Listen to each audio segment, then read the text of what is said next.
It was not the theaters that scarred a generation. It was the living room, the flicker of a single television set, the quiet hum between commercials. In the 1970s, families gathered for what they thought would be safe network entertainment, and instead found themselves staring at horrors that crawled into their dreams. Films like Duel and Salem's Lot proved that television could terrify just as deeply as cinema. These were not late-night exploitation reels. They aired in prime time, they slipped past parents, they reached children, and once seen, they were never forgotten. Number 10. The House That Would Not Die. 1970. When this haunted house thriller aired on ABC in 1970, it did not rely on gore, it relied on suggestion. And suggestion can be worse. Starring Barbara Stanwyck, the film follows a woman who moves into an old New England home only to discover that the walls hold something older than memory. Something violent, something patient. The horror unfolds slowly. There are no sudden slasher attacks. Instead, there are whispers in empty rooms, a seance that goes wrong, a creeping sense that the past refuses to stay buried. For children watching at home, the idea that a normal house could be haunted by Revolutionary War spirits felt deeply personal. Their own bedrooms suddenly felt uncertain. Closets became possible hiding places for centuries-old rage. What made this film particularly disturbing was its seriousness. It did not wink at the audience. It treated possession and spiritual violence as real. The performances were grounded. The pacing was deliberate. This gave it weight. Our viewers were not watching camp. They were watching a respectable television drama turn dark. The film was a ratings success and proved that network television could deliver gothic dread without relying on cheap thrills. For many viewers, it became their first haunted house story. And the lesson it taught was simple. History is not dead. It lives in walls. It waits. Even decades later, people who saw it during its original broadcast recall the suffocating atmosphere. The feeling that something unseen was always just off camera. That sense of unseen presence is what made this film endure. It planted the seed of doubt in the most intimate place, home. And once home feels unsafe, there is no easy escape. Number 9. Gargoyles, 1972. When Gargoyles aired on CBS in 1972, it hit viewers like a jump scare in broad daylight. Many expected a harmless creature feature. Instead, they were given something darker and strangely serious. The story follows a father and daughter traveling through a remote desert who stumble upon an ancient race of winged creatures hiding inside caves. These are not friendly fantasy beasts. They are hostile, intelligent, and angry. The film wastes little time revealing them. They are not distant shadows. They appear quickly, screeching, clawing, and watching from rocky cliffs. For network television, the makeup effects were surprisingly intense. Leathery skin, glowing eyes, and sharp fangs. For children watching at home, the monsters felt disturbingly real. The isolation of the setting makes everything worse. The desert stretches endlessly in every direction. There are no nearby houses, no passing police cars, no easy escape. The creatures attack from the sky and from the darkness. More unsettling still, the film treats them as an organized species rather than simple animals. They have hierarchy, motives, and survival instincts. The performances remain completely serious, which adds to the tension. When the attacks begin, windows shatter, doors splinter, and victims are dragged into the night. Network restrictions kept the violence subtle, but imagination filled the gaps. For many young viewers, the idea that monsters might exist in remote places stayed with them long after the broadcast ended. Desert road trips suddenly felt different. The dark landscape outside a car window seemed charged with possibility. The movie's ratings were strong, and it eventually gained a cult following. It proved that television could deliver creature horror that felt surprisingly cinematic. Number 8. The Norliss Tapes, 1973. This one felt different, colder, quieter, and unsettlingly smart. When the Norliss Tapes aired on NBC, it did not present itself like a typical horror movie. It began like a mystery. A respected investigative reporter has vanished, leaving behind only a collection of recorded tapes describing the final case he was investigating. Those tapes form the story. Roy Thinnes plays reporter David Norliss with calm seriousness. He approaches strange events like a journalist, documenting, interviewing, and gathering evidence. The structure feels almost like a case file, filled with recorded statements and investigative details. That documentary tone is what made the film so unsettling. And the horror arrives slowly. A grieving widow insists her dead husband has returned. A corpse refuses to decay. Strange shadows move through silent rooms. The film never rushes toward spectacle. Instead, the supernatural appears quietly, almost cautiously. When something impossible happens, the reaction is not panic, but stunned disbelief. For viewers in the 1970s, this approach felt unusually realistic. The film never winks at the audience or reminds them it is fantasy. It plays like a serious investigation, which made some viewers wonder how close the story might be to reality. The undead here are not glamorous monsters. They are gray, silent, and patient. When one finally appears walking calmly through darkness, the moment is deeply unsettling precisely because the buildup has been so restrained. And originally intended as a pilot for a television series, the story never continued. That unfinished feeling adds to its eerie reputation. The tapes simply end, leaving the mystery unresolved. Number 7. The Legend of Lizzie Borden, 1975. This one did not rely on ghosts or monsters. It relied on something worse: history. When The Legend of Lizzie Borden aired on ABC, audiences already knew the chilling rhyme about Lizzie Borden. But knowing the rhyme was very different from watching the story unfold. The casting itself unsettled viewers. Elizabeth Montgomery, widely known for lighter television roles, stepped into the role of Lizzie. Seeing such a familiar face portray someone connected to a brutal historical crime created immediate tension. The film did not present Lizzie as a simple villain. Instead, it portrayed her as quiet, controlled, and possibly calculating. That ambiguity made everything more disturbing. Viewers were left constantly questioning what they were seeing. The murder scenes were especially shocking for network television in the 1970s. They were not graphic by modern standards, but the film refused to soften their impact. The axe swings landed with heavy thuds, and the camera lingered long enough for the violence to feel real. What made it even more unsettling was the setting. This horror happened inside an ordinary home. No supernatural force, no external monster, just a quiet house, a family, and sudden brutal violence. For many viewers, that realization made the story far more frightening than any creature feature. The courtroom structure deepened the tension. The film explored motives and possibilities without giving a clear answer. Was Lizzie guilty? Was she misunderstood? That uncertainty lingered long after the broadcast ended. The film became one of the most watched television movies of its decade, sparking debate across the country. Some praised its dramatic power. Others felt it pushed the limits of what television should show. Number 6. Don't Be Afraid of the Dark, 1973. This is the one people still whisper about. Ask someone who grew up in the 1970s which television movie truly terrified them, and Don't Be Afraid of the Dark often comes up first. When it aired on ABC in 1973, it did something simple and devastating. It made the ordinary home feel hostile. Kim Darby plays a young woman who moves with her husband into a large old mansion. At first, the tension feels domestic. The house is aging, the marriage feels strained, and the atmosphere is quietly uneasy. Then the sounds begin: soft whispers, faint scratching, something moving inside the walls. The horror is intimate rather than explosive. Small demonic creatures escape from a sealed fireplace and begin stalking her through the house. They are not towering monsters. They are knee-high, furry, and fanged.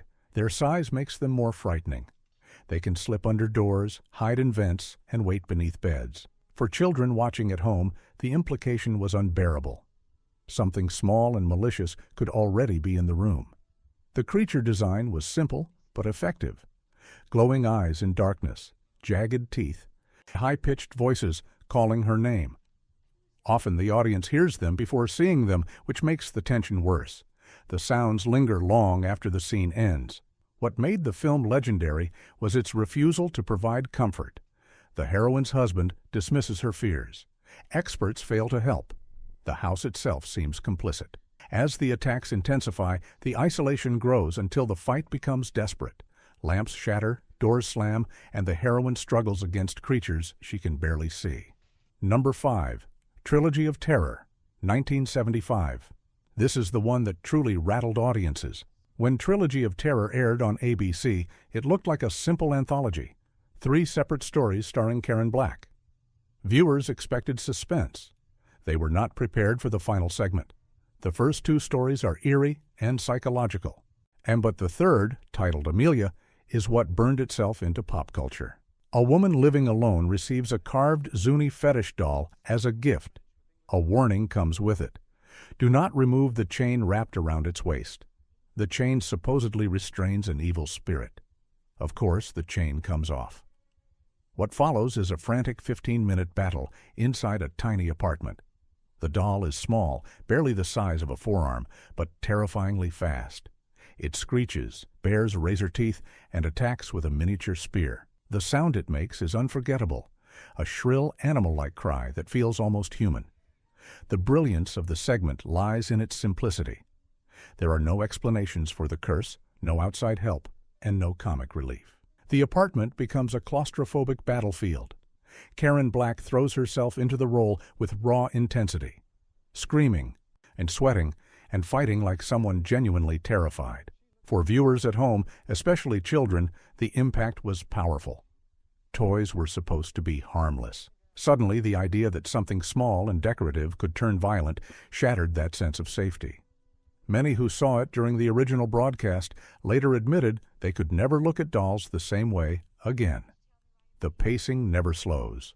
The doll bites, leaps, and stalks through the apartment while the camera stays uncomfortably close. Number 4. Salem's Lot, 1979.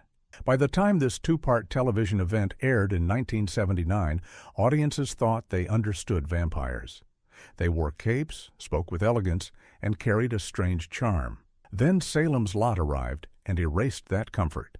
Based on the novel by Stephen King and directed by Tobe Hooper, the miniseries treated vampirism not as romance, but as infection, something spreading quietly through a small American town.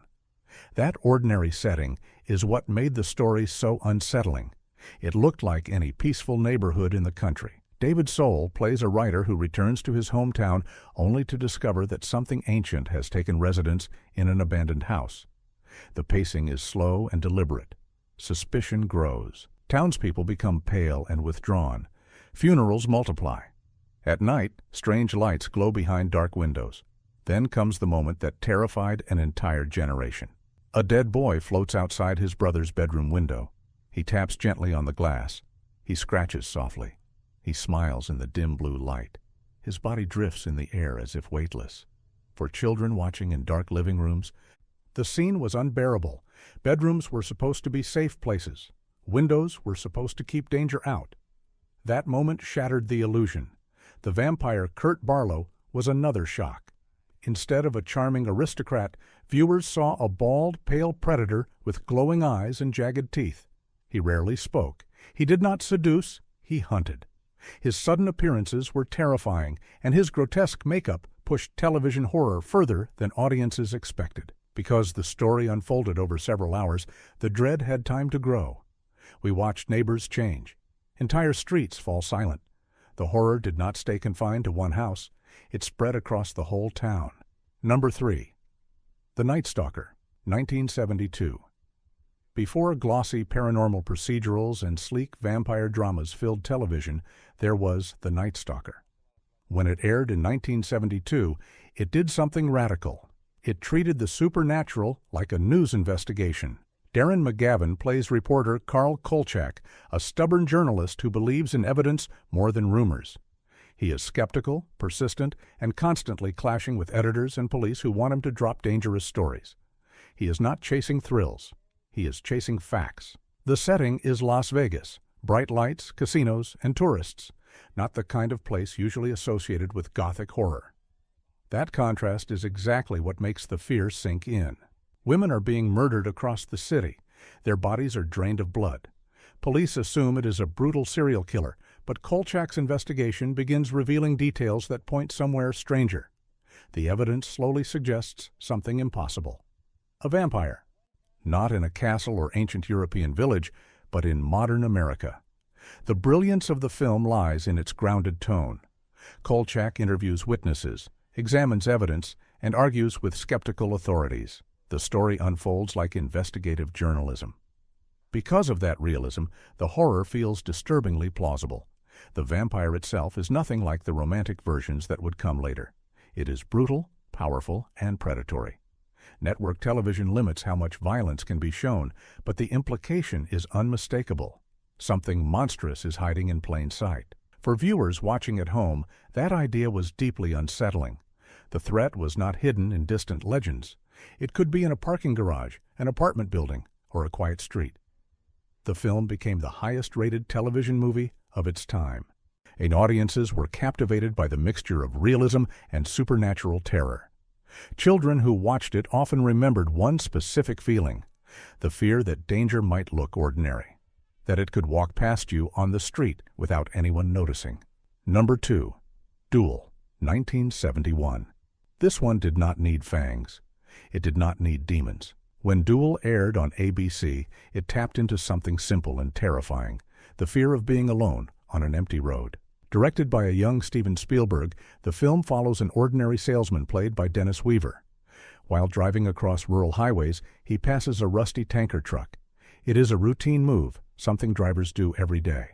But the truck does not like being passed. What follows is a relentless pursuit. The brilliance of Duel lies in what it refuses to show. The truck driver is never clearly seen. The cab remains shadowed and anonymous. Instead, the truck itself becomes the monster. Its grille looks like teeth. Its engine roars like an animal. It stalks the small car across empty highways. For viewers watching at home, the fear felt disturbingly real. There is no supernatural explanation, just a massive vehicle driven with malicious intent. The long stretches of desert road make the situation worse. There is nowhere to hide, no crowded city streets, only asphalt, sky, and the growing sound of an engine behind you. Spielberg stretches the tension carefully. A glance in the rearview mirror becomes unbearable. The rumble of a truck engine feels threatening. Much of the film keeps the audience trapped inside the car with the protagonist, sharing his panic. The truck itself is filthy and scarred, covered with dead insects and road grime. It feels almost alive. When it barrels toward the small red car, the imbalance is clear: machine versus man. Audiences were stunned by how intense the experience felt. Many drivers later admitted that the next time a truck appeared in their rearview mirror, they felt uneasy. Duel proved that horror does not always require monsters or ghosts. Sometimes, terror is much simpler. Number 1. Dark Night of the Scarecrow, 1981. Yes, it technically arrived in 1981, but spiritually it belongs to the darker wave of the 1970s. Slow, uneasy storytelling willing to push further than most television audiences expected. When Dark Night of the Scarecrow aired on CBS, many families believed they were about to watch a simple rural thriller. Instead, they encountered something far more disturbing. The story begins with a cruel mistake. A gentle, mentally challenged man named Bubba is falsely accused of harming a young girl. Panic spreads quickly through the small town. Fear turns into anger, and a group of local men decides to take justice into their own hands. They hunt Bubba across open farmland and corner him in a field. Desperate to hide, he disguises himself as a scarecrow. They shoot him anyway. The scene is stark and unsettling. There is no supernatural element yet, only mob mentality, ignorance, and ordinary people committing a terrible act. For television viewers at the time, this opening alone was shocking. Then the revenge begins. One by one, the men responsible begin dying in strange accidents. Each death occurs near silent scarecrows standing in lonely fields.